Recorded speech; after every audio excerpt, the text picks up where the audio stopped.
ကဲအားလုံးပဲမင်္ဂလာပါခင်ဗျာအောင်စေဒုတိ channel မှာပြန်လဲကြိုဆိုလိုက်ပါတယ်ကဲမနေ့ကခွန်6လဲဗျာနော်ကျွန်တော်တို့3 break ထွက်သွားပြီဗျာနော်အဲ့တော့ကျွန်တော်ညီကိုထပ်ထွက်သွားပြန်ပြီ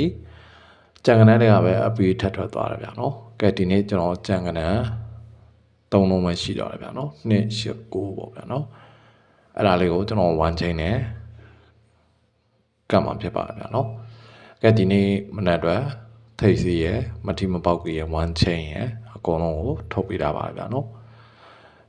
အဲ့တော့ကျွန်တော်ရဲ့အကြိုက်ကနန်းတွေကိုလည်းထုတ်ပေးထားပါတယ်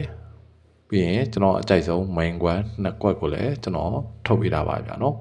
အဲ့တော့ကျွန်တော်ရဲ့ချင်းမချင်းများကလည်းအကြိုက်ချင်းတူရင်ကစားပါအကြိုက်ချင်းမတူရင်ကြော်ပါဗျာနော်ကဲထုံးစံတိုင်းပဲကျွန်တော်တို့ဗုဒ္ဓနေ့မနက်အတွက်ပေါက်ကနန်းလေးမရယူခင်မှာကျွန်တော်ရဲ့အောင်စိတ်ဒုတိ channel အကောင့်တစ်လေးကို subscribe မရသေးဘူးဆိုလို့ရှိရင် subscribe လေးနှိပ်ထားပေးဖို့တောင်းလို့ချင်ပါတယ်ဗျာနော်ကျွန်တော်တို့အသစ်တင်တိုင်းကနန်းတွေတင်တိုင်းတွေ့အောင်လို့ subscribe ပေးနာ notification ခေါင်းလောင်းလေးလည်းနှိပ်ပေးထားကြပါဦးပြီးရင်ကျွန်တော်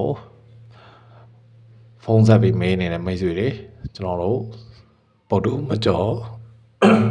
ဗုဒ္ဓမကျော်စာတိုးထွက်သွားပြီလားဆိုတဲ့မိတ်ဆွေတွေထွက်သွားပါပြီဗျာနော်မနေ့ကပဲကျွန်တော်တို့ဗုဒ္ဓမကျော်စာတိုးပတ်တိ6အောင်မြင်ခဲ့ပါပြီဗျာနော်အဲ့တော့